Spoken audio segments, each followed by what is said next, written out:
Buenos días, bienvenidos a un nuevo encuentro informativo aquí en Seorimedia. Hoy vamos a hablar de filantropía, vamos a hablar mucho de fundaciones y vamos a hablar de un manifiesto por la filantropía titulado Por una Europa mejor, que se ha firmado hace muy poco en Europa. Ahora que estamos a punto de celebrar unas elecciones en Europa, nos damos cuenta de la importancia que tiene la Unión Europea en la vida del día a día de los ciudadanos españoles y especialmente en el tema que nos aborda a los que estamos aquí, que es para hablar de fundaciones. Me acompañan Javier Nadal, presidente de la Asociación Española de Fundaciones, bienvenido. Muchas gracias por estar con nosotros. También Miguel Ángel Cabra de Luna, director del área de Alianza, Relaciones Sociales e Internacionales de Fundación 11. Bienvenido, Miguel Ángel. Buenos días. Julio Domingo, director general de la Fundación Mafre, bienvenido. Muchas gracias. Muchas gracias. Y Miguel Ángel Sancho, presidente de la Fundación Empresa Europea, Sociedad y Educación. Muchas gracias. Bueno, gracias a los cuatro para venir hasta hablar de este tema que antes os comentaba. Para situar el asunto y dar datos, que esto a los periodistas siempre nos gusta, nos gustaría conocer exactamente el volumen que tiene la filantropía en Europa, concretamente en la Unión Europea. ¿Qué volumen, qué número de entidades, qué presupuesto manejan? Javier, no sé si tienes el dato que nos pueda situar en una primera instancia. Una cosa interesante a decir es que tenemos datos, pero no son muy perfectos, porque como pasa en todas partes, como nos ha pasado a nosotros también, la filantropía es muy importante, está muy difuminada y normalmente está poco estudiada por el conjunto, lo cual ya es un dato, ¿no? Pero aproximadamente, de los datos que tenemos, podemos decir que unas 150.000 organizaciones hay en Europa y con toda seguridad más de 60.000 millones de gasto anual. Hay países, digamos, que la suma es siempre un poco incierta, como decía antes, porque hay algunos países que tienen muchos datos muy precisos y otros que lo tienen más difusos, ¿no? Pero esa cifra yo creo que como referencia la podemos tomar. ¿Y hay algún país que destaque por encima de los demás en Europa en esta línea? Bueno, hay varios países, en todos los países es importante. España es de los que está bastante razonable. Nosotros tenemos cifras más concretas, tenemos 8.500 millones aproximadamente de inversión, 8.500 organizaciones. Y como España, pues Alemania es otro país que destaca de manera clara. Francia, sobre todo, tiene un desarrollo importante en los últimos años. Holanda es un país donde siempre ha sido también importante la filantropía, en los países nórdicos. Y luego hay que decir una cosa importante. La filantropía es muy diferente y la organización de la filantropía es muy diferente de unos países a otros. Y básicamente hay dos modelos de referencia, que son dos modelos, sobre todo uno muy variado, pero sería el continental y el anglosajón. Entonces a veces es difícil compararse porque las organizaciones no son exactamente del mismo tipo en un lado o en otro. Reino Unido, por cierto, es otro país donde la filantropía es muy importante. Bueno, bien. Estamos hablando también de una red europea de fundaciones y donantes que se llama DAFNE. No sé por qué se llama DAFNE, por algo especial.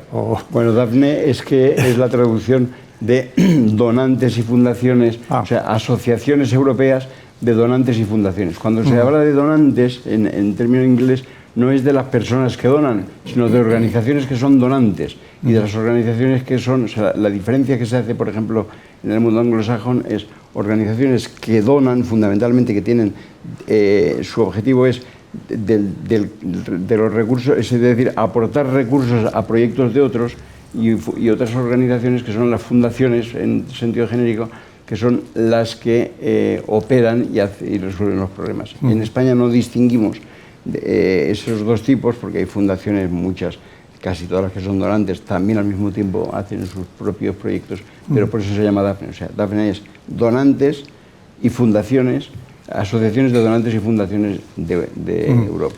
¿Y qué papel tiene en Europa esta red europea y el Centro Europeo de Fundaciones? ¿Qué papel tienen? Bueno, el Centro Europeo de Fundaciones es una organización que cuyos miembros son voluntarios, son fundaciones normalmente importantes de los distintos países, son como referencias y es una asociación voluntaria de organizaciones, de fundaciones que participan ahí. La asociación DAFNE, en cambio, es, como decía antes, la asociación que agrupa al conjunto de todas las asociaciones de fundaciones con el objetivo de visibilizar el sector de la filantropía y de impulsar las políticas adecuadas para que se desarrolle la filantropía europea. Aunque hay países en Daphne que no son de la Unión Europea, pero su misión principal de Daphne es el conseguir una política filantrópica dentro de la Unión Europea y desarrollar una acción importante, visibilizarse y conseguir que la filantropía sea una línea de trabajo esencial también en la Unión Europea, que hasta ahora no ha sido así. Miguel Ángel, tú que viajas mucho por Europa y conoces a fondo este manifiesto, ¿qué supone este manifiesto? ¿Cómo surge esta iniciativa de este manifiesto por una Europa mejor? Este manifiesto surge como una especie de llamamiento en periodo electoral en la Unión Europea. Ya sabéis que durante finales de este mes hay elecciones en todos los Estados miembros y lo que se pretende es que se reconozca la filantropía y que haya un compromiso con ella. ¿Por qué? Pues porque hoy en día el mercado interior no es para todos. Es decir, la libertad de mercado interior, que es la libertad de producción de bienes y servicios e intercambiarlos sin aranceles en la Unión, entre los países de la Unión Europea, 28 Estados miembros, pues no les afecta a las fundaciones, desgraciadamente. Es decir, no tienen libertad de movimiento en el ámbito europeo. Entonces sufren muchas trabas para hacer su actividad en otros países, ¿no? O para juntar esfuerzos con fundaciones transfronterizas, por ejemplo, entre España y Francia o España y Portugal, para hacer desarrollos comunes, ¿eh? La fiscalidad no acompaña. Bien es cierto que el Tribunal de Justicia de la Unión Europea ha determinado que no se puede discriminar a una fundación extranjera en un país, Estado miembro de la Unión. Entonces, vamos avanzando, pero muy lentamente. Entonces, las fundaciones lo que quieren es poner de manifiesto que es una lástima, que se están perdiendo oportunidades, que es una discriminación y que esas oportunidades afectan a la investigación, al arte, al desarrollo de la ciudadanía europea, a la educación y a otros ámbitos. Y que estamos hablando, como bien se decía anteriormente, de 60.000 millones de euros anuales en presupuesto. Y que haciendo sinergias se podrían hacer muchas más cosas. Por tanto, este manifiesto es una llamada de atención para que los políticos tengan en cuenta al mundo de las fundaciones. Yo voy a poner dos ejemplos y ya con esto acabo esta pregunta. Una primera es el Comité Económico y Social Europeo, donde yo represento a la economía social española, a la organización CEPES. Hemos aprobado precisamente la semana pasada, es decir, el miércoles, se aprobó un dictamen sobre la filantropía en Europa que precisamente lo que pretende es poner los puntos sobre la I en estos temas. Es decir, permitir y proteger la filantropía, facilitar la filantropía transfronteriza y cómo realzar la financiación y la inversión conjunta a favor del interés general y de la sociedad civil. Digamos que el 60% de lo que se aprueba en el Comité Económico y Social Europeo luego tiene una traducción concreta con el tiempo en las políticas europeas. Por tanto, es importante que un cuerpo consultivo, que es el máximo cuerpo consultivo de la Unión Europea, se haya pronunciado a favor de las fundaciones en Europa. Y segundo tema, hasta ahora no hemos podido avanzar, o no podemos avanzar, porque se exige la regla de la unanimidad en muchas tomas de decisiones en la Unión Europea. Ya han anunciado determinados partidos políticos que serán determinantes en la fijación de las políticas europeas en los próximos años, el bloque más constitucionalista, más proeuropeo, que quiere cambiar la regla de la unanimidad, de tal manera que si un país o dos se oponen a una medida, quedarán excluidos de esa medida, pero la medida podrá tener efectos comunitarios. Esto va a significar que el famoso Estatuto Europeo de las Fundaciones, la posibilidad de que haya fundaciones de ámbito europeo, pueda recuperarse con el tiempo y podamos, en gran parte, solventar este problema.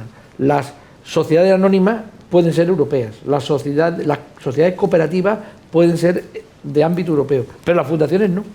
Entonces es una lástima, estamos perdiendo energías, potencial y acciones en beneficio de los ciudadanos y de las familias de Europa.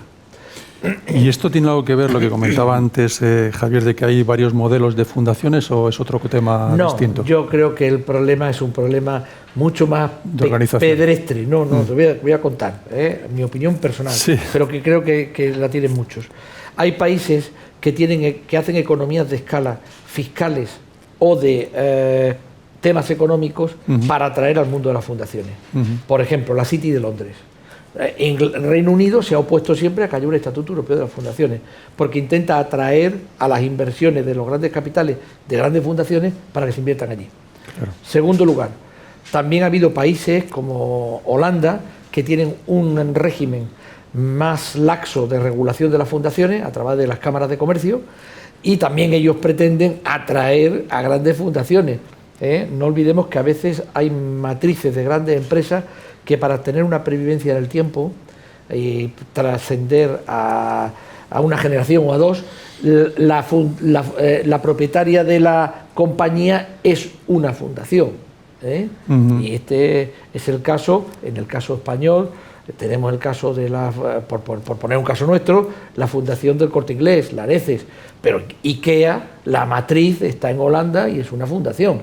Y así podría poner la Bertelsmann, está en Alemania, que es una típica fundación empresa, pero no en Holanda. Pero hay muchas otras grandes fundaciones que tienen su sede en Holanda porque tienen un sistema más flexible, o mejor dicho, de menos control. Y entonces Holanda vetó la posibilidad de que hubiera un estatuto europeo de fundaciones por intereses muy probablemente de carácter económico, para atraer capitales para mover y que tributen allí, aunque sea una tributación menor. Por tanto, tenemos que acabar con esta situación que no solo afecta a las fundaciones, también afecta al impuesto de sociedades en otros ámbitos para otros países, pero fundamentalmente la oposición a la creación de un estatuto europeo de fundación vino del Reino Unido, que movió la mano sin señalarse como habitualmente suele hacer, a través de Holanda y algún que otro pequeño país que tienen vías de fondos de inversiones y de otro tipo, como Austria, precisamente para evitar que hubiera esa creación de esa figura que probablemente les iba a quitar actividades de negocio en sus respectivos países. Eso se va a acabar, yo creo, porque si no la Unión no avanza, no por las fundaciones, sino por un montón de actividades, de regulaciones. No puede ser que un país, según le convenga, vete o no vete y frene el avance de los demás. Y en esta situación estamos con el Brexit.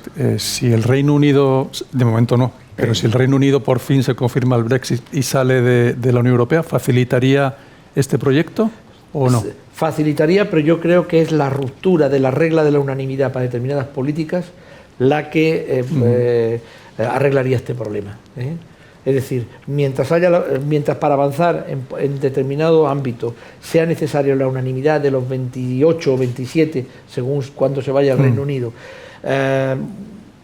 siempre habrá alguien que utilizará como moneda de cambio: no apruebo esto, sí, pero me tienes que dar otra cosa. Con esa situación tenemos que acabar, porque si no vamos a una Europa de mínimo denominador común, que es perjudicial. En estos momentos hay dos bloques en el mundo: Norteamérica y Asia, y Europa está en medio, y estamos en una situación muy complicada y tenemos que manejarnos, ¿no?, con un continente creciendo de futuro muy fuerte, que es África, y Europa tiene que tener política propia sin perjuicio de mantener las alianzas históricas o nuevas que se vayan generando. Pero lo que no podemos hacer es verlas venir y no actuar, porque la fuerza que hoy tenemos la perderemos. Europa va a una menor población, va a un menor porcentaje de PIB de representación en el mundo, y en 20 o 25 años, si Europa no reacciona, no seremos los que seremos hoy. Ningún país del G7, o sea, ningún país europeo que individualmente está hoy en el G7 o en el G20, podría estarlo si está fuera de la Unión Europea, con la evolución de nuestras sociedades y de nuestra economía, con el problema demográfico que tenemos y con el problema y con el empuje de nuevas naciones que también quieren tener su hueco al sol y en función de su desarrollo económico y social. Muy bien, Julio, ¿qué representa para MAPFRE, para la Fundación MAPFRE, este manifiesto, por una Europa mejor? Hombre, pues la verdad es que nosotros estamos pues muy contentos, ¿no?, de que surjan estas iniciativas, ¿no? Piensa que además las fundaciones tienen sus dificultades, pero también tienen su parte positiva, ¿no? Más del 70% de las fundaciones no tienen más de 25 años, son relativamente jóvenes y de buena creación. Y por otra parte, la otra cara de la moneda es que nos queda también mucho por hacer también entre las fundaciones, ¿no? Porque esto es un mercado muy fragmentado, solo no llega al 60% de las fundaciones que colaboran con otras fundaciones, ¿no? Un mercado único nos ayudaría en este sentido a colaborar más entre las distintas fundaciones, en colaborar mucho más teniendo un mercado sin barreras y sin las diferencias que tenemos hoy en día, y al final lo que podemos es hacer muchas más cosas, ¿no? Pues como dice muchas veces Javier, detrás de una necesidad hay una fundación, y esas necesidades son cada vez más comunes, y sobre todo en Europa son más comunes. Y acaba de decir Miguel Ángel apuntar varios de los retos que tenemos en el futuro, ¿no? Pues ya no solo el cambio climático, el medio ambiente, sino el tema de la pirámide poblacional, de la sociedad a la que vamos a tener en el futuro, ¿no? Y al final el tercer sector, la filantropía, ya no solamente es un sector económico importantísimo en todos los países, sino que al final es un solucionador de problemas y es un movimiento hacia una sociedad mejor, ¿no? Entonces, en ese sentido, este manifiesto lo que pretende es abrir pues una autopista, una vía para que todo eso pueda moverse, se pueda facilitar en mayor medida y saldremos todos ganando. En nuestro caso, me preguntabas, nosotros somos una fundación española, pero que trabajamos en 30 países, como sabes, y ahora pues hemos estado haciendo más proyectos en países europeos fuera de Portugal, que ya veníamos muchos años. Ya estamos trabajando con fundaciones en Alemania, en Reino Unido, en Italia, y efectivamente es cuando empiezas a ver pues que necesitamos más cohesión y menos barreras, pues un poco en aras del manifiesto, con lo cual estamos encantados de que se saque este tema. Y cuando llegáis a esos contactos con organizaciones europeas, ellos que os dicen que también son partidarios de esta mayor alianza, esta mayor autopista que dices tú para ir creciendo, con más carriles. En general sí, yo no hablo con todos, obviamente, pero en muchos de ellos sí hay esta fraternidad para abordar temas conjuntos, sumar esfuerzos. Bueno, estamos saliendo de una recesión económica y de un nuevo modelo económico que tiene que plantearse Europa, y el tercer sector y la filantropía han sufrido mucho con ello, ¿no? Entonces, bueno, pues está pues muy de manifiesto la necesidad de sumar esfuerzos, de apoyarnos unos a otros, y yo lo he visto desde en estos pocos años que he participado con la Asociación Española de Fundaciones en contratos internacionales y en los nuestros particular, una predisposición muy importante. Y efectivamente, también en cuanto a la filantropía y las donaciones, no solo las institucionales, pues también los diferentes criterios, desde fiscales, económicos, de administración, de transferencias, de sedes, que obviamente pues, es todo lo que el manifiesto aborda para lograr que todo eso fluya mucho más rápido y mejor. Y luego también compartir objetivos, ¿no? de intercambios de valores de cada uno, ¿no? Que pueda aportar. Exacto, pero lo que te decía antes, yo es que veo que cada vez los problemas son más comunes y somos más afines a todos los problemas. No vamos a entrar en cada uno de ellos, pero problemas como el envejecimiento de la población, las nuevas tecnologías, todo eso son comunes a todos los países. A veces nos parece que es mucho más grave para nosotros, pero cuando lo ves por ahí, ves que lo sé en todos los países. Y si quieres buscar problemas de educación, pobreza infantil, inmigración, etcétera, los encuentras en cualquiera de los países de la Unión Europea. En un grado más en uno y en otros en menos, pero en todos ellos. Miguel Ángel Sancho, vuestra organización se llama Fundación Europea, ya para empezar, sociedad y fundación, con lo cual este manifiesto encaja mucho en vuestro objetivo, ¿no? Imagino. Sí, desde el principio nos pareció vital que la marca europea fuera una realidad, por lo que se ha venido comentando hasta ahora, y se refleja en el manifiesto, ¿no? Porque muchos de los problemas son comunes y el espacio europeo, como habéis comentado tanto Javier, Miguel Ángel como Julio, es fundamental el fortalecerlo, ¿no? La Fundación Europea Sociedad y Educación precisamente busca potenciar mutuamente la propia sociedad desde la educación, y la educación desde un contexto social que la favorezca y la mejore en el ámbito europeo. Entonces, una de las cosas del manifiesto que nos parecía muy significativas, fundamentalmente tres, era sobre todo el énfasis que pone en fortalecer sociedad civil. Yo pienso que la filantropía es un claro indicador de cohesión social. En estos tiempos nuestros es vital toda esta cultura de la ayuda, de la motivación social, del compromiso cívico, ¿no? Y por lo tanto nos parecía muy interesante que en la base y en el inicio del manifiesto se fuera a un modelo de lo que está detrás de la filantropía, que es poner en valor una sociedad fuerte que supere el individualismo, que tenga un claro sentido de cohesión social y que potencie lo mejor de la persona humana y de la sociedad, que es su capacidad de ayuda en tantos sectores más necesitados que nunca. Entonces, trasladar siempre la responsabilidad a un Estado todopoderoso que va a resolver todo, yo creo que ya estamos todos un poco ya de repaso de esa situación, y por lo tanto favorecer desde todo el ámbito europeo esa cohesión y ese indicador es vital. Por ejemplo, uno de los proyectos que nos encargó la Comisión fue ser el evaluador externo de un proyecto de 4 países sobre cómo potenciar en la sociedad y sobre todo en la juventud el compromiso democrático, los valores cívicos, porque se percibía a veces como una falta de responsabilidad social. Y entonces los países eran Inglaterra, España, Grecia y Francia, ¿no? Sobre todo motivado por Francia con motivo de los atentados y lo que reflejan a veces la situación social allí, ¿no? De los banlieues y de la falta de integración social. Y precisamente uno de los puntos capitales y claves era cómo fomentar ese sentido cívico. Y por eso crear ese ambiente, esa cultura que se subraya en el primer punto del manifiesto nos parece vital, y es lo que está detrás de la filantropía. Y luego, por otro lado, también, ya se ha hecho referencia a ello, tanto el estatus jurídico de fundación es muy importante, como el tema fiscal, que va a facilitar mucho todo lo que es la ayuda, ¿no? 2 ejemplos de esto muy breves. Uno, que nosotros lo sufrimos, entre comillas, en nuestra organización.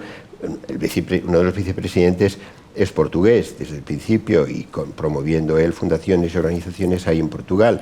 Entonces, qué lógico sería que, si es Fundación Europea, también jurídicamente, y siendo él vicepresidente, y tantos proyectos que tenemos también en el contexto de Iberia, pues hubiera esa unión, esa facilidad. Bueno, pues resulta muy complejo, muy complicado, imposible, como subrayaba Miguel Ángel hasta ahora, ese estatus jurídico que de verdad unifique las cosas, ¿no? Y también con otros partners europeos. Es curioso que por un lado la Comisión favorezca y exija las redes, en las que participamos en muchas, pero en el contexto de las fundaciones a lo más que llega son a colaboraciones institucionales, pero falta un poco esa argamasa de unión. Y luego el otro ejemplo que quería poner con relación a todo lo que es facilitar el tema fiscal es la gran diferencia que observamos entre, ya ha sido mencionado también por Javier, entre Estados Unidos y España, ¿no? Simplemente por dar un dato, nosotros que trabajamos mucho también en el ámbito de la política y la estrategia universitaria y la inversión en investigación, es que son 2 mundos, ¿no? O sea, por ejemplo, en el 2015 Harvard recaudó de ayudas y donantes, muchos de ellos antiguos alumnos, $1.000 millones. Cifra superior a lo que conseguía toda Europa. Así tenía Harvard un endowment de 35.000 millones, con lo cual financia todos los proyectos, la investigación, todo tal. Entonces, claro, cuando en Europa, por ejemplo, tan solo un 4% de la financiación que llega a las universidades es de origen de entidades, de organizaciones, aunque va mejorando y va progresando, ¿no? Lo que pasa es que, claro, es un abismo, ¿no? Lo que hay en ese ámbito tan vital como es la propia investigación y la propia educación. En esa línea te quería preguntar, porque vosotros tenéis un apellido que es educación, que resaltáis mucho, y en Europa ha llamado mucho la atención los programas Erasmus, que han sido como un avance, pero también se podría avanzar en la línea hasta que tú estás hablando de filantropía entre universidades europeas, ¿no? Para fomentar ese mayor desarrollo. Muchísimo. Hoy, por ejemplo, en el blog que tenemos sobre política estratégica, UNICI, precisamente, es una coincidencia, pero se publica todo un estudio sobre cómo fomentar la filantropía universitaria, precisamente, ¿no? Y es mutuo, porque muchas veces es la propia universidad, y la propia universidad pública tiene que proponérselo, ¿no?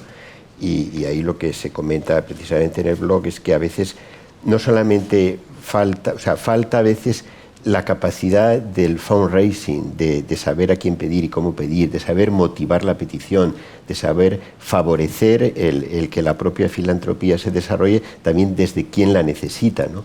Y muchas veces, recuerdo muy recientemente el caso en América de dos organizaciones que buscaban ayuda por este motivo y uno de ellos decantó por una y el que no salió favorecido le preguntó, bueno, ¿y por qué no nos has ayudado a nosotros, que también estudiaste ahí? Y le dije, pues porque no me lo habéis pedido, no me lo habéis presentado, no habéis sabido mostrarme la necesidad de este proyecto, ¿no? O sea, que no solamente es un problema de favorecer, por supuesto, que las propias organizaciones pues tengan más capacidad de donar y de dar, sino también de crear una cultura de saber pedir y saber... También estoy pensando que las universidades tienen también sus propias fundaciones, ¿no?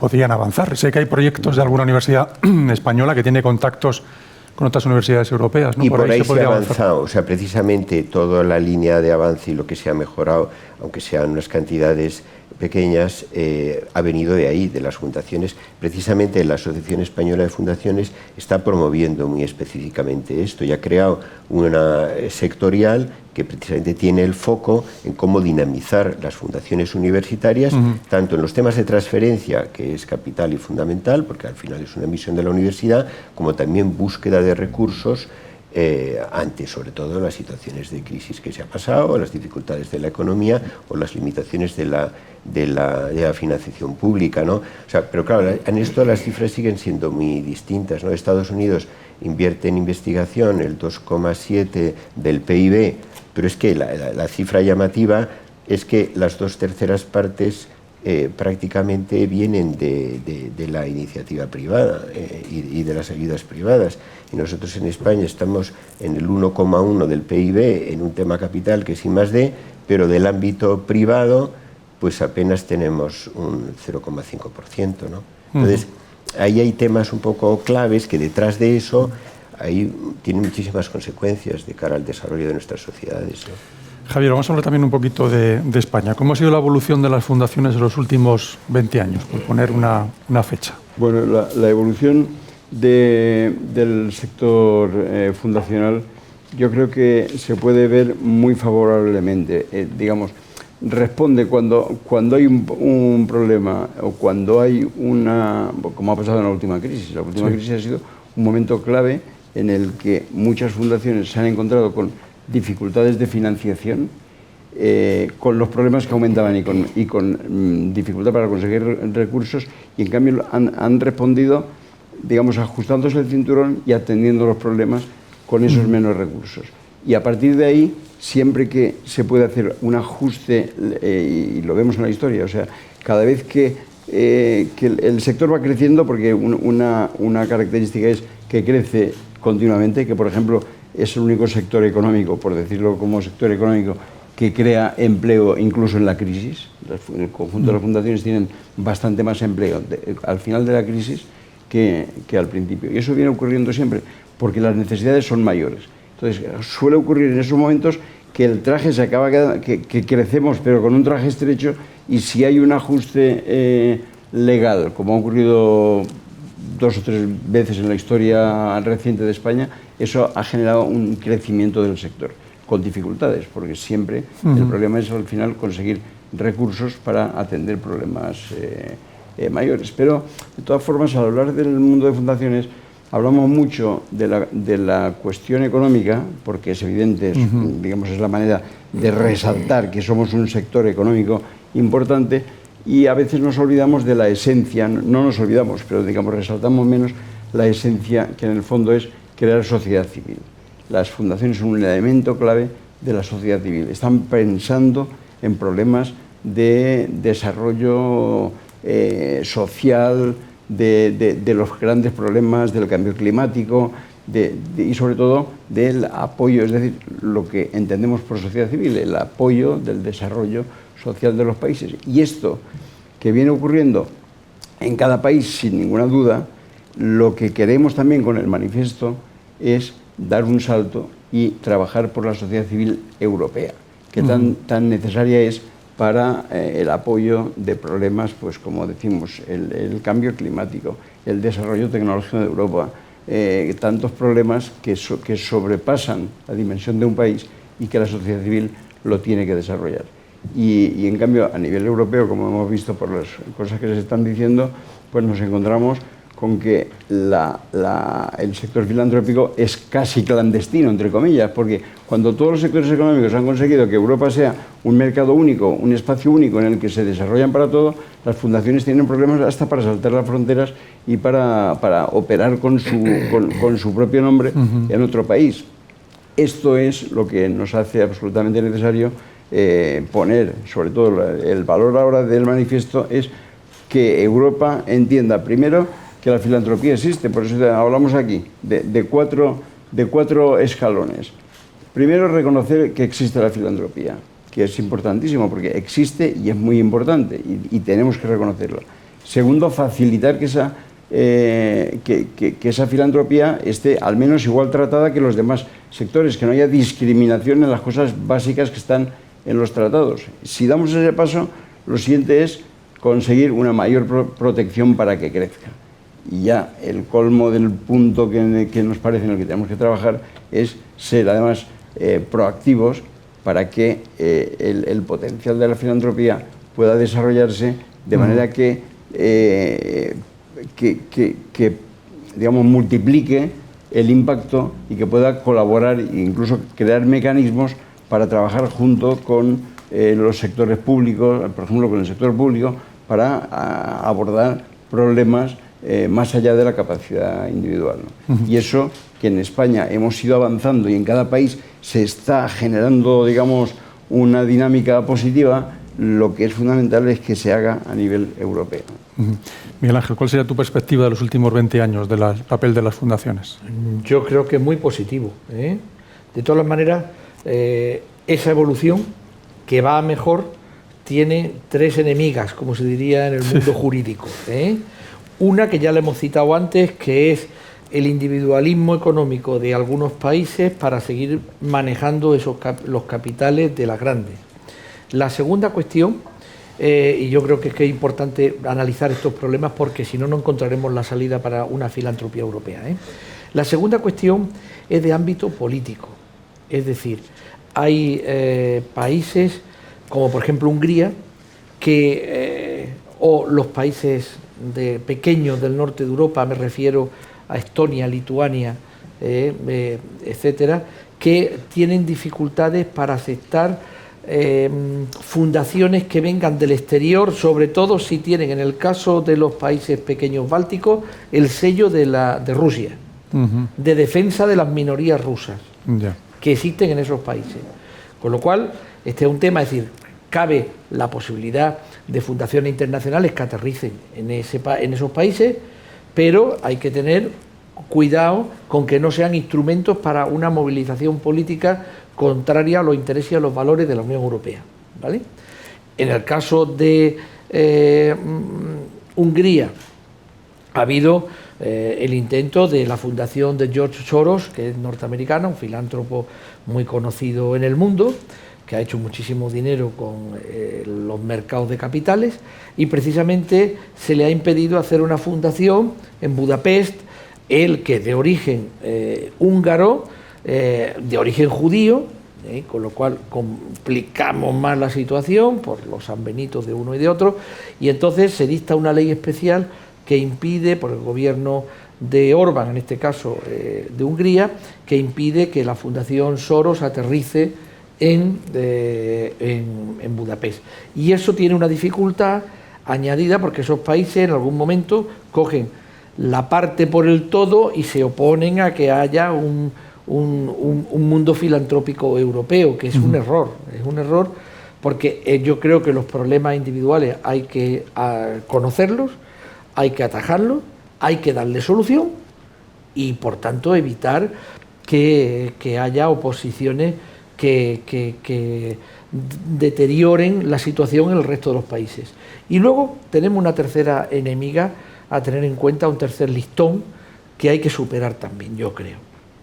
desde muchas posiciones sindicales y de otra índole, hacia la ala izquierda, diría, del enfoque político, y dentro de lo que es los tratados europeos, hay personas que opinan que las fundaciones no son más que un camino para evadir impuestos, o mejor dicho, para, no digo evasión, sino elusión de impuestos, que es distinto, pero que puede tener una relación. Es decir, por tanto, el dar beneficio fiscal en determinados momentos a determinadas instituciones filantrópicas supone restar ingresos del canal ordinario para la promoción del modelo social europeo, que significa diálogo social, estado de bienestar, prestaciones sociales, pensiones, etcétera.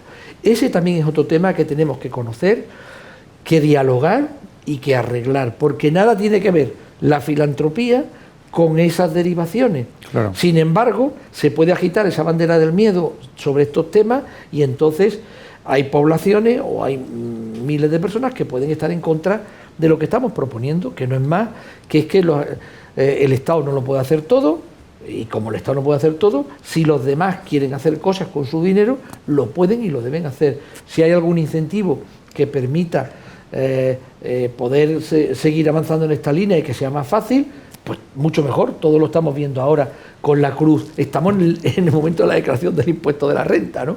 Pues todo lo estamos viendo con la declaración del 0,7 y esa crucecita que se pone, que se puede poner para la Iglesia y para actividades sociales al mismo tiempo. Y el Estado pues te deja elegir dónde se gasta ese dinero, ¿no? Por tanto, salvando las diferencias con el sistema americano, que es muy diferente, porque allí no hay prácticamente estado de bienestar y por tanto tiene que haber más de sociedad civil que se autoorganiza y de las confesiones religiosas. Digo, salvando las distancias, con el modelo europeo podemos ver y copiar y transferir y hacer un benchmarking de lo mejor que haya por ahí fuera, pero también tenemos que dar solución a nuestros miedos. Y si no atacamos de frente esos problemas, pues podemos tener dificultades y encontrarnos, porque estos ciclos de hacer una nueva normativa que regule la Fundación Europea y todo esto, estos ciclos llevan mucho tiempo. El Estatuto de la Fundación Europea ha estado casi 30 años, 20 y tantos años, desde la época de Jacques Delors, dando vueltas. Vaya, era famoso en la Unión Europea, y cuento un chascarrillo de un señor que era funcionario y que él empezó a trabajar estos temas de la sociedad mercantil europea. Y su hijo sacó unas oposiciones y posteriormente fue el que aprobó el estatuto de la sociedad mercantil europea. Es decir, que estuvieron 20 y tantos años, casi 30 años con este tema. Son ciclos, movimientos importantes, porque los derechos en nuestros países no son iguales. Yo creo que si finalmente el Reino Unido marcha de la Unión Europea, que tiene todas las pintas de que vaya por ahí, las grandes diferencias jurídicas no van a ser tantas, porque el sistema continental o el sistema napoleónico, con alguna excepción, prima en todo lo que es el continente y eso facilitará la unión. Pero hay que ir a una regulación muy sencilla,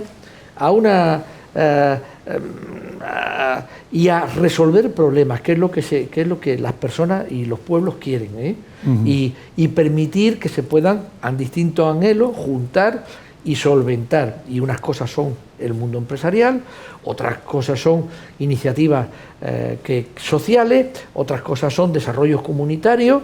En fin, hay hueco para todo el mundo y hay que dejar trabajar a todo el mundo para que sus energías las puedan poner de manifiesto y puedan ayudar a los demás, que al final de cuentas es el interés general lo que está detrás.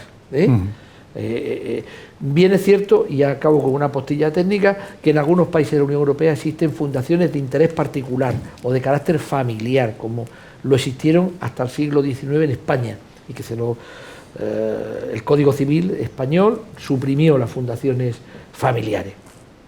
Pero, bueno, este es el caso en algunos pequeños casos en Italia, en otros en Alemania, pero esos son casos también menores, o sea, y por tanto hay que buscar una solución. Aquí estamos hablando de fundaciones que se dedican al interés general, a hacer actividades que tengan que ver como hemos dicho, con la defensa de la naturaleza, la digitalización, la colaboración público-privada, la educación, la investigación, al ser más competitivo, a poder ayudar a la inmigración, a poder hacer muchas actividades sociales para la discapacidad o para otra índole. Y eso sería, a mi juicio, el punto de salida. Conociendo las debilidades, seremos capaces de construir una propuesta y armar una propuesta que dé solución a esto, sin perjuicio de ir avanzando poco a poco por construcciones jurisprudenciales del Tribunal de Justicia que te van dando determinados ámbitos, pero que eso es lentísimo. Lo otro, la gran construcción de poder hacer más cosas a nivel europeo con un estatuto de una fundación europea, sería más rápido y nos vendría muy bien a todos. Julio, para vosotros, para MAFRE, Fundación MAFRE, la evolución de estos últimos 20 años, tanto de vuestra fundación como de las fundaciones españolas, ¿cómo lo contemplas? Bueno, pues al final muy positiva, ¿no? Ya lo han dicho antes Javier y Miguel Ángel.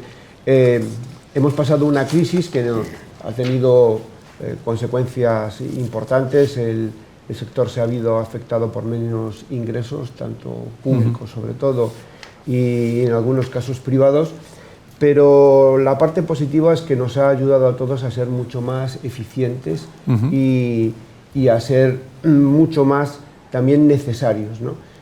Nos ha también enseñado a buscar y a concretar los campos o las acciones que debemos abordar o que queremos abordar, y a que éstas sean pues relevantes y transformadoras sobre todo, ¿no? Entonces, como decía un colega mío, nos ha enseñado a estirar el euro y además nos ha enseñado a buscar nuevas metodologías, a investigar, y no solo lo que hablábamos antes de hacer el bien, sino a investigar cómo hacer el bien y cómo hacerlo mejor y cómo ser más efectivo, ¿no? Esa es la parte tremendamente positiva, ¿no?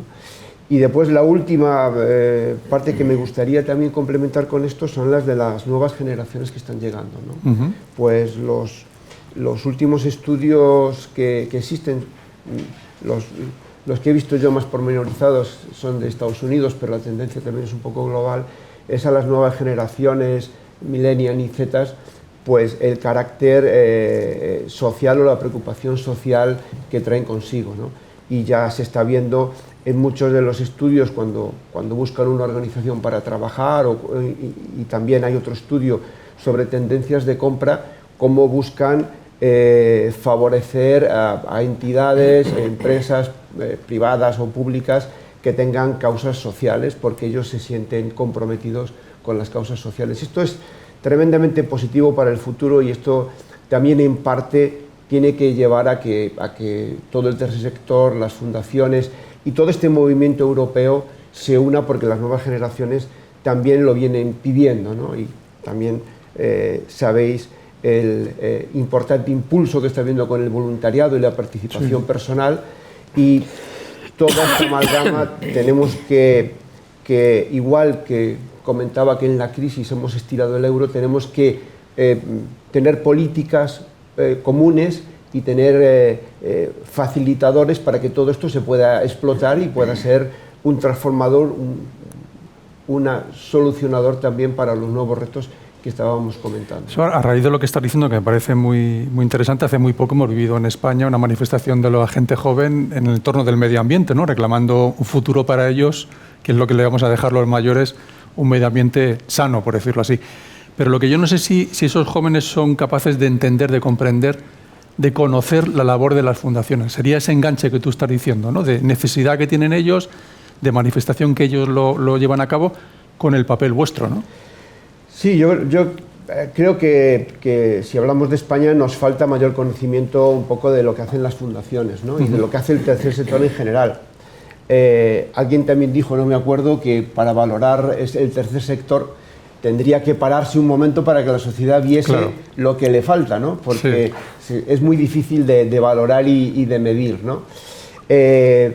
Pero a ver, yo creo que efectivamente los jóvenes se están implicando mucho más de forma personal, y de ahí el voluntariado.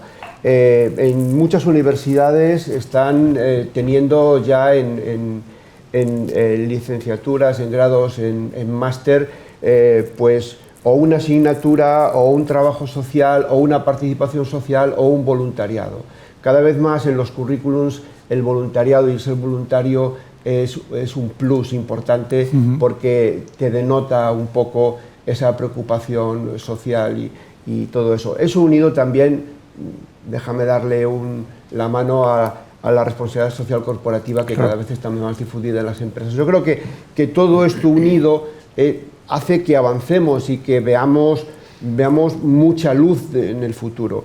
Pero el manifiesto está para que eso lo podamos canalizar muchísimo mejor y lo podamos extender por Europa y podamos cooperar y podamos hacerlo más fácil y podamos atraer a más gente.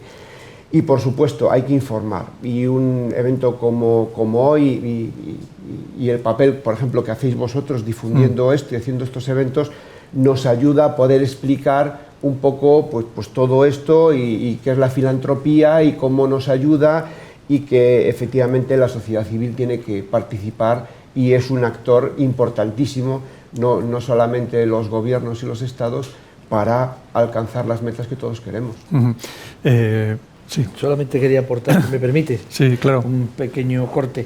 Decía Julio, en un estudio que hizo el profesor García Delgado y todo su equipo sobre la fundación en España, dentro de un estudio más grande de economía social, llegó a decir hace ya unos años, más de 5 desde luego, que solo las fundaciones de acción social, si desaparecieran o si se pararan de trabajar, se necesitarían 500.000 trabajadores a tiempo completo para hacer todo lo que hacían ellos, incluyendo ahí en esa parte, en ese cálculo, el trabajo de voluntariado, a tiempo parcial de mucha gente que trabaja en esas fundaciones. Por tanto, yo reto a la Asociación Española de Fundaciones que puedan hacer algo por el estilo más adelante, pero solo en el sector de acción social 500.000. Bueno, pues ahora ponle el sueldo mínimo y averigua cuánto es, puede sacar los números muy fácilmente, cuánto se ahorra el Estado con las fundaciones de acción social.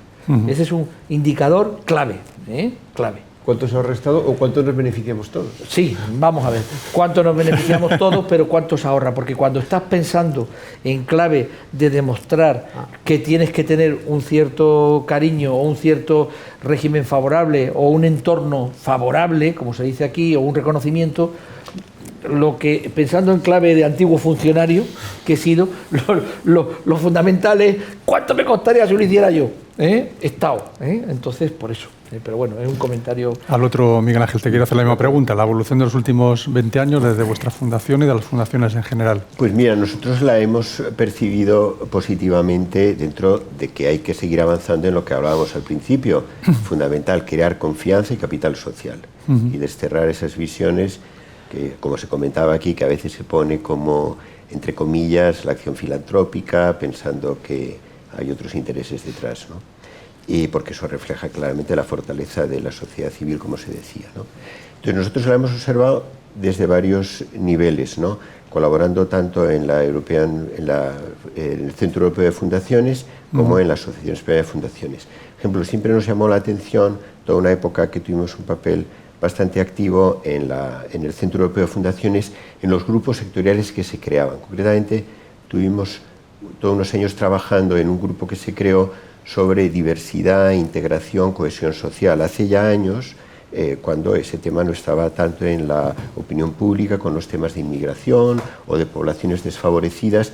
Bueno, era increíble ver el día a día, el trabajo real de campo, el impulso social que muchas fundaciones en ese grupo en Europa, sumando esfuerzos, buenas prácticas, impulsándose en reuniones periódicas de coordinación, se impulsaban proyectos reales de integración de población desfavorecida, de integración de inmigración, de favorecer cohesión social, de gente en áreas desfavorecidas.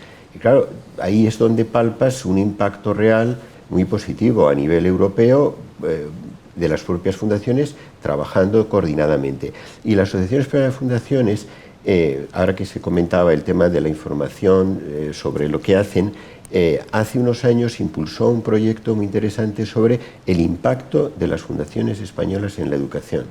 Y era muy llamativo, las cifras, los números, el impacto que tenía en todos los niveles, desde infantil hasta universidades, en contextos de gente más desfavorecida, y sobre todo cómo promovía la innovación y la creatividad, cosa que hoy en día se comenta mucho como un asunto vital de nuestro futuro, y precisamente eran las fundaciones un sector muy proclive a crear esa capacidad de iniciativa y de creatividad, ¿no? O sea que todo eso son realidades que yo creo que todo es el esfuerzo de darlas a conocer a la sociedad, de crear un clima positivo hacia ellas. Me parece muy positivo, primero, porque genera esperanza, capital social y un ambiente proclive a seguir avanzando en la mejora de la sociedad, ¿no? Ahora vamos a pensar en el futuro a corto, medio plazo. Javier, hay unas elecciones generales en España, ha habido, hay autonómicas y locales que también tienen sus pequeñas competencias. ¿Qué se le puede pedir a la Administración? Ese marco normativo nuevo, diferente, a ver si por fin en España podemos avanzar en esta línea. ¿Será posible? Bueno, yo creo que por lo que hemos estado diciendo últimamente, el mundo fundacional y su importancia es evidente. Digamos, se ha hablado de lo que significaba para el sector social, que el estudio en la educación y tantas otras cosas. Por ejemplo, podemos decir, si uno piensa en el sistema de becas de posgrado en España, todas las becas de posgrado prácticamente son organizadas por el sector fundacional. Cuando uno piensa en las enfermedades raras, por ejemplo, es que el mundo fundacional es siempre una cooperación público-privada. Nunca debemos ver la actividad de las fundaciones como una competencia con el Estado, porque el Estado, en el mundo de la salud, por ejemplo, pues estamos orgullosísimos del sistema de salud que tenemos en España, que es un ejemplo. En cambio, el sistema de salud es incapaz a veces de responder ágilmente ante una cosa que aparece. Ahí, cuando hay un problema nuevo, como puede ser una enfermedad rara, como decimos siempre, cuando hay un problema aparece una fundación, aparece un nuevo problema y enseguida se empieza a organizar a través de una fundación. Cuando ahí se organiza todo el sistema, pues ya se identifican las enfermedades raras, se empieza a hacer algunas actividades de investigación, finalmente el sistema de salud lo incorpora, y con lo cual se produce ahí una relación, digamos, positiva siempre, de cooperación de manera voluntaria. Bueno, pues la Administración, el Estado, la organización institucional, es decir, la política, debería favorecer que esta cooperación público-privada funcione de manera más activa. Y por parte del mundo de fundaciones, lo que tenemos que conseguir es hacernos más visibles incluso para nosotros mismos, porque muchas veces el mundo fundacional aparecen iniciativas, cada cual, como decía antes, hay un problema, aparece una fundación y esa fundación se pone a trabajar en ese problema y muchas veces no es consciente de que muy cerca hay otra fundación que hace una cosa parecida. Nosotros tenemos la obligación de poner en valor el conocimiento mutuo, porque del conocimiento mutuo sale una potenciación que a veces se nos escapa por falta de relación. Y el Estado nos tiene que ayudar, como digo, a crecer en ese entorno, a que el entorno sea favorable para crecer, porque esto es la vocación de las personas para trabajar por el bien común, porque afortunadamente, como se decía antes también, en España las fundaciones solo pueden existir si trabajan por el interés general, y por el interés general y nunca son de interés particular. Por lo tanto, es una pieza de cooperación con el Estado, y el Estado lo que tiene es que ayudarnos a tener una legislación en la que podamos financiar mejor nuestras actividades, que tengamos incentivos para financiar las actividades de interés general, es decir, que mejore la fiscalidad de las personas que donan para un problema, y que se creen, sobre todo, relaciones de confianza, que a veces, y eso también nos corresponde a nosotros, explicando mejor cuál es la labor que hacemos, pero de la parte del Estado nos tiene que ayudar también a sentar las bases para ser transparentes. Nosotros exigimos a nuestros socios que sean transparentes, porque el valor mayor de las fundaciones es la confianza que generemos en la sociedad, y el Estado nos tiene que ayudar a generar recursos y a generar confianza, y nosotros tenemos que ser absolutamente transparentes para que todo el mundo interprete, pueda ver lo que hacemos y que lo hacemos, digamos, por el interés general y con la transparencia adecuada de que los fines y los recursos se destinan a los fines para los que hemos nacido. ¿Y qué le dirías? No sé si lo escuchaste ayer, pero Pablo Iglesias dijo una frase tremenda, que dijo que no quería ese dinero de Amancio Ortega para una financiación de la sanidad pública. Pues me parece un error. Yo estoy de acuerdo con él en una cosa, en el que los impuestos tienen que ser adecuados, que el sistema impositivo tiene que decir que cada cual contribuya de la manera adecuada. Pero dicho eso, a partir de ahí la voluntad de cada cual solo se puede digamos, aplaudir y aceptar, porque que yo sepa, en esas donaciones de las que se hablaba, nunca se ha condicionado, al contrario, ha sido el sistema de salud, en ese caso concreto, el que ha determinado a dónde iban a ir esa donación para mejorar y actualizar la tecnología que el sistema de salud está utilizando. Es decir, es como una cooperación privada para mejorar los presupuestos en este caso de la salud pública, sin condicionar nada más. No veo dónde puede estar el problema. Miguel Ángel, ¿qué puede hacer la Administración Pública española para beneficiar el desarrollo de las fundaciones? Pues establecer un diálogo fluido con la Asociación Española de Fundaciones, no me cabe la menor duda, ¿eh? Si estamos hablando de la administración a nivel estatal. Existe ese diálogo, pero tiene que ser mucho más fluido, mucho más rápido, y las asociaciones tienen que ser también transparentes, y ante cualquier atisbo de dificultad por parte de las autoridades públicas, se llame protectorado o se llame hacienda pública, de un problema hay que sentarse a atacarlo y decir vamos a ser los primeros en denunciarlo. O sea, porque esa es la manera de avanzar. Esa es la manera de avanzar. Hombre, yo creo que también cabrían algunos diseños orgánicos que facilitarían, simplificarían la tarea. Por ejemplo, no tiene mucha lógica que existan, pues yo qué sé, tropecientos protectorados. Bueno, creo que hay 3 o 4, ya he perdido la cuenta porque se ha ido modificando, añadiendo, tal. Debería de haber un único protectorado y un único registro. Y debería de crearse quizás, o sea, interlocución con la asociación, y si no quieren hacer la interlocución con la asociación, que cumplan lo que dice la ley, créese el Consejo Superior o el Consejo Estatal de Fundaciones, y podamos hacer cosas en común, y ese consejo que pueda hacer estudios, pueda hacer actividades y pueda generarse. No es que yo crea que con la creación de órganos se arreglan los problemas, a veces sí y muchas veces no. Ya decía Napoleón, si quieres que un problema no se resuelva, crea una comisión, creo que decía, y entre una de las grandes frases que tiene unas pocas, la verdad que como un gran prohombre y una persona muy inteligente. Pero está claro que quizás se pudieran hacer algunas cosas. Sobre todo lo que tenemos que hacer es demostrar a la Administración nosotros, con nuestro estudio y nuestros trabajos, que estamos haciendo muchas cosas y que 1 más 1 son 3. Esto es 1 más 1 son 2. Pero como pasa en la familia, tú tienes un hijo y de pronto tienes un segundo hijo y ya tienes 2 hijos, pero el grado de complicación por los que somos padres se eleva, ya somos 3. Pues al final esto, que lo entendería cualquiera, se puede poner en común en la investigación, se puede poner en común en la discapacidad. De hecho, en la discapacidad existe una interlocución muy grande y de hecho está funcionando. Por eso yo creo que el motivo, la vía podría ser esta, ¿no? Y esa interlocución, es decir, y luego aquella fundación que quiera ir por su cuenta y no quiera colaborar con el Estado, pues estupendo, porque no se trata aquí de promover el abrazo del oso, que se dice en política, ¿no? Creo que es una expresión política, sino que sobre la base de la voluntariedad poder avanzar y poder hacer cosas. Y de esa confianza ya saldrán los otros temas. Y luego, un enfoque económico, a mí me parece imprescindible.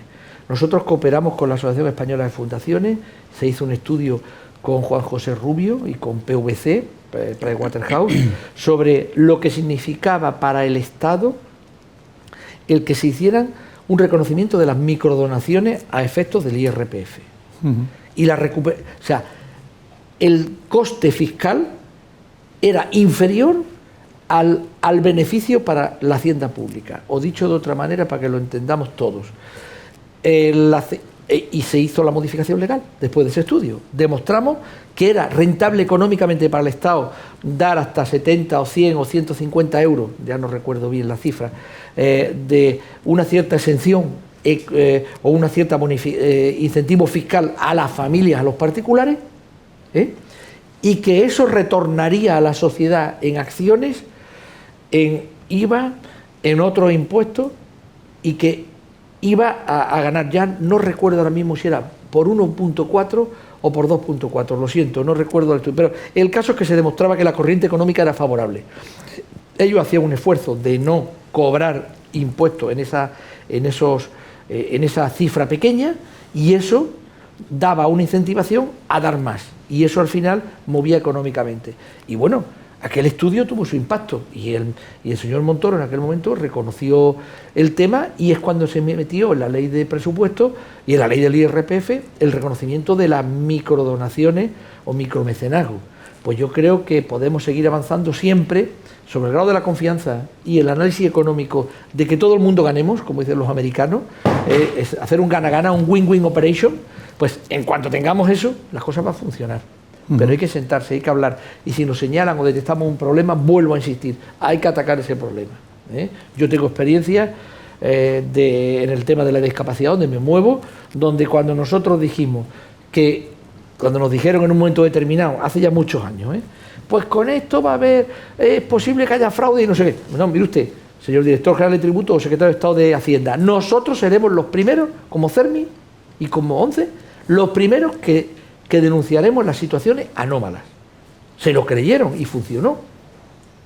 Así que hay que echarle imaginación, hay que generar esa empatía y sobre esa base seguir avanzando, y yo creo que es posible. Los momentos no son buenos, porque ahora, con la regla de la reducción del déficit, aunque hemos salido de la famosa senda del déficit excesivo, del control e intervención que teníamos tan fuerte, pero no estamos... es decir, hay que cumplir determinadas reglas con Europa, sobre deuda. Entonces, claro, todo recurso que se detrae para dedicar a otra actividad, al final puede generar déficit. Entonces, por eso creo que la clave está estratégicamente en demostrar que, aunque haya un déficit inicial o un gasto o un coste fiscal, como se dice técnicamente, inicial, pero es que eso va a generar una corriente que va a dar lugar a mayor recaudación. Creo que esa es la clave para poder conseguir avances en los próximos años, porque la situación económica va a seguir siendo complicada a nivel mundial y por ende a nivel español. Eso no me cabe la menor duda, y esa es la salida, Julio, sí, la imaginación al poder. Gracias, Miguel Ángel. ¿Qué nos queda, Julio, por hacer? ¿Qué pasos podemos dar de cara al futuro para seguir avanzando en este campo? Bueno, a ver, por parte de las fundaciones, yo comentaría dos temas. Uno, y que se ha avanzado muchísimo y que vamos a seguir avanzando, y que la Asociación Española de Fundaciones además está trabajando mucho. Uno de ellos es la cooperación entre las fundaciones, o sea, el sumar. 1 más 1 suelen ser 3 más o menos, cuando cooperan varios y ponen todo su capital humano, de inteligencia, de innovación, y además su capital económico. Y la otra es todo lo que ya se ha avanzado, y se está avanzando muchísimo en gobierno corporativo y en transparencia de las fundaciones. Que eso nos va a servir también mucho a todo el sector y efectivamente también, como decía Miguel Ángel, para poder demostrar y poder ver que la práctica totalidad de las fundaciones persiguen un interés de carácter general, son transparentes, no hay nada extraño, anómalo o oculto, y es algo que es parte también de la fundación, que le debe a la sociedad ese ejercicio fundamental de transparencia. Ya digo, se ha avanzado muchísimo en los últimos años, la Asociación Española de Fundaciones ha estado trabajando muchísimo, ayudando sobre todo a las fundaciones, y creo que así lo seguirá haciendo en el próximo tiempo. Y son dos aspectos fundamentales. Lo que hay es que comunicar, como te decía antes, gracias a vuestra ayuda y a la ayuda de los medios, y también hay que involucrar a la sociedad civil, y avanzando en todas estas cosas. Yo creo que ya se ha comentado, bueno, pues necesitamos un impulso, una ayuda también desde la parte fiscal y desde la parte europea. Con este manifiesto yo creo que si somos capaces de llevarlo adelante, el salto sería exponencial. Miguel Ángel, ¿qué nos queda por hacer? Hombre, yo creo que nos queda sobre todo por subrayar lo que se ha venido diciendo aquí, ¿no? El peso de la sociedad civil y sus iniciativas, como se manifiesta en el mundo fundacional, porque muchas veces la atmósfera que uno respira a través de los medios de comunicación en general es de el peso enorme de la política, de los partidos políticos, está como, no solamente quizá porque estamos en plena semana previa, ¿no? Pero en fin, que es una carga muy fuerte, ¿no? Por eso es muy agradecer que organizaciones como Servimedia, ¿no? Y agencias de prensa pongan el acento y subrayen y muestren a la sociedad el peso que tienen estas iniciativas, porque ya digo que me parece que está un poco descompensado, o bastante descompensado, a veces en la opinión pública, frente a toda la realidad que tiene la propia sociedad civil y sus iniciativas, ¿no? Luego, por otro lado, lo que planteaba sobre la administración, yo creo que la administración tiene que favorecer un clima de libertad, ¿no? De libertad y de autonomía, ¿no? De transferir a la sociedad sus responsabilidades y evitar posiciones como de desconfianza, ¿no? Eso viene exigido, lógicamente, por una rendición de cuentas, por una seriedad, como os he dicho aquí, en lo que es la transparencia, ¿no? Corresponder con una accountability, con un control claro, ¿no? Porque eso se va a manifestar mucho en todo, en evitar unas regulaciones muy excesivas, en favorecer de verdad la autonomía universitaria, que veníamos comentando, que a veces se declara públicamente y jurídicamente y luego en la práctica tiene unas estructuras muy rígidas de moverse. Por ejemplo, una cosa que no se ha comentado, pero la propia figura de las fundaciones públicas a veces puede generar un contexto de colaboración pública-privada real que flexibiliza tanto el estatuto de la persona, el estatuto funcionarial, la posibilidad de inversión, la posibilidad de atender tareas de una manera más completa, más mixta, que en campos como la educación o la sanidad o otros sectores sociales es muy interesante también promoverla e impulsarla, ¿no? Yo creo que en general la Administración debe transmitir confianza en la sociedad, ámbitos de libertad y autonomía y, por supuesto, una exigencia de rendición de cuentas. Bueno, pues muchas gracias a los cuatro. Podríamos seguir aquí hablando mucho más tiempo, pero yo creo que ya llevamos más de una hora haciéndolo, así que, bueno, os convocaremos a un nuevo encuentro en la evolución de este manifiesto un poquito más adelante para ver si conseguimos esta Europa común en el mundo de la filantropía y de las fundaciones. Y a los cuatro, muchas gracias por venir. Muchas gracias. Gracias a vosotros.